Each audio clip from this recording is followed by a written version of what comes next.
সৎসঙ্গীরা অন্য গুরুর পূজা করেন না। ওনাদের ঘরে শ্রীকৃষ্ণ বা শ্রীরামচন্দ্রের প্রতিকৃতি নেই। ওনারা আসনে শ্রী শ্রী ঠাকুর অনুকূলচন্দ্র এবং তার বংশধরকে বসিয়ে রেখেছেন। প্রায়ই এই কথাটা শোনা যায়। সৎসঙ্গীরা ভগবান শ্রীরামচন্দ্র শ্রীকৃষ্ণ কাউকেই মানেন না। জয় গুরু, বন্দে পুরুষোত্তম। আজকের ইষ্ট প্রসঙ্গে এই বিষয়টির উপর আলোকপাত করেছেন আমাদের অতি প্রিয় আগরতলার ডক্টর রাজেশ চৌধুরীদা। আমি সেটা আপনাদের সাথে শেয়ার করছি। একবার রাজেশ তাকে বলছেন, তোমরা নাকি অন্য গুরুর পূজা করো না?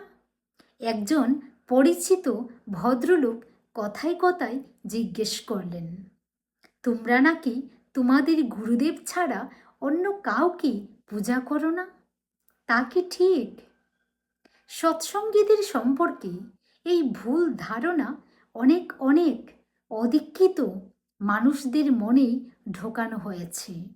অথচ তারা সর্বদাই দেখতে পাচ্ছেন আমরা সৎসঙ্গে বন্দে পুরুষোত্তমম ধ্বনি দেই, কখনো বন্দে শ্রী শ্রী ঠাকুর অনুকূলচন্দ্রম ধ্বনি দেই না। শ্রী শ্রী ঠাকুরই আমাদেরকে এইরূপ ধ্বনি দিতে অভ্যস্ত করেছেন। বন্দে পুরুষোত্তমম মানে আমরা পুরুষোত্তমের বন্দনা করি। মর্যাদা পুরুষ শ্রী রামচন্দ্র, পুরুষোত্তম শ্রীকৃষ্ণ থেকে শুরু করে পরমহংস শ্রী শ্রী রামকৃষ্ণদেব সহ শ্রী শ্রী ঠাকুরের পূর্ববর্তী সকল পুরুষোত্তমকেই আমরা বন্দনা করি। শ্রী শ্রী ঠাকুর স্পষ্ট ভাষায় আমাদের সতর্ক করেছেন, পূর্ববর্তীকে অধিকার করিয়াই পরবর্তীর আবির্ভাব। তার চরণাশ্রিত হয়েছি বলেই আমরা পূর্ববর্তী সকল সকল পুরুষোত্তম সদ্গুরু বা অবতার দিগের প্রতি আরও শ্রদ্ধাশীল হয়েছি। আমরা কখনো অন্য সম্প্রদায়ের গুরু সম্পর্কে অবমাননাকর মন্তব্য করি না। সকলকেই শ্রদ্ধা করি, ভালোবাসি, পূজা করি। অন্যান্য অনেক গুরুর দীক্ষিতরাই নিজেদের মধ্যে দেখা হলে যার যার গুরুর নামে জয়ধ্বনি দেন, যেমন জয় শ্রীরাম, জয় শ্রীকৃষ্ণ, জয় রাম ইত্যাদি।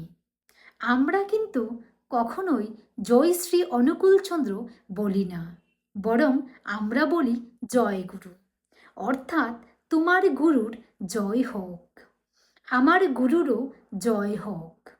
যিনি তোমার গুরু হন, তোমার আচরণ, চিন্তা, কর্ম, কথা, ব্যবহার যেন তাকে জয়যুক্ত করে, তেমনি আমার আচরণ, চিন্তা, কর্ম, কথা, ব্যবহার যেন আমার গুরু শ্রী শ্রী ঠাকুর অনুকূলচন্দ্রকেই জয়যুক্ত করে।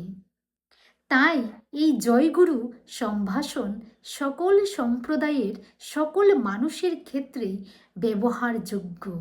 হ্যাঁ, আমাদের পূজার আসনে বা উপাসনা স্থলে শুধু শ্রী শ্রী ঠাকুরের প্রতিকৃতি থাকে, সাথে আরও তিনজনের শ্রী শ্রী বড়মা, শ্রী শ্রী বরদা ও শ্রী শ্রী আচার্যদেবের প্রতিকৃতি থাকে, যাদের প্রতি আমার ভক্তি ও ভালোবাসা শ্রী শ্রী ঠাকুরের প্রতি আরও কেন্দ্রায়িত করে তোলে। প্রশ্ন আসতেই পারে, অন্যান্য দেবদেবী ও পূর্ববর্তী অবতারগণের যেমন শ্রীরামচন্দ্র, শ্রীকৃষ্ণ আদি প্রতিকৃতি আসনে কেন রাখি না আমরা? তার কারণ আমরা ঋষির বাণী বিশ্বাস করি। গুরুর ব্রহ্মা, গুরুর বিষ্ণু, গুরুর দেব মহেশ্বর। গুরুর মধ্যেই ব্রহ্মা, বিষ্ণু, মহেশ্বর সহ সকল দেবদেবীর অস্তিত্ব বর্তমান। আমরা বিশ্বাস করি বর্তমান পুরুষোত্তমের মধ্যেই পূর্ববর্তী সকল সকল পুরুষোত্তম তথা অবতারগণের প্রকাশ। যারা ইস্কনের অনুসারী বা বৈষ্ণব মতাবলী, তারা তাদের উপাসনাস্থলে শুধু ভগবান শ্রীকৃষ্ণের প্রতিকৃতি রাখেন, যদিও তারা সর্বদা মুখে হরে কৃষ্ণ হরে রাম বলেন, কিন্তু কখনো তাদের পূজার আসনে শ্রী রামচন্দ্রের প্রতিকৃতি রাখেন না, কারণ তারাও বিশ্বাস করেন শ্রীকৃষ্ণের মধ্যে শ্রী রামচন্দ্রের প্রকাশ রয়েছে। তেমনি আমরাও বিশ্বাস করি শ্রী শ্রী ঠাকুরের মধ্যেই শ্রীকৃষ্ণের অস্তিত্ব বর্তমান। আমরা বহুর মধ্য দিয়ে এককে অনুভব করতে পারি না, বরং একের মধ্য দিয়ে বহুকে উপলব্ধি করতে চাই। আমরা একের প্রতি কেন্দ্রায়িত হলেই ধ্যান ও সাধনায় দ্রুত অগ্রসর হওয়া সম্ভব।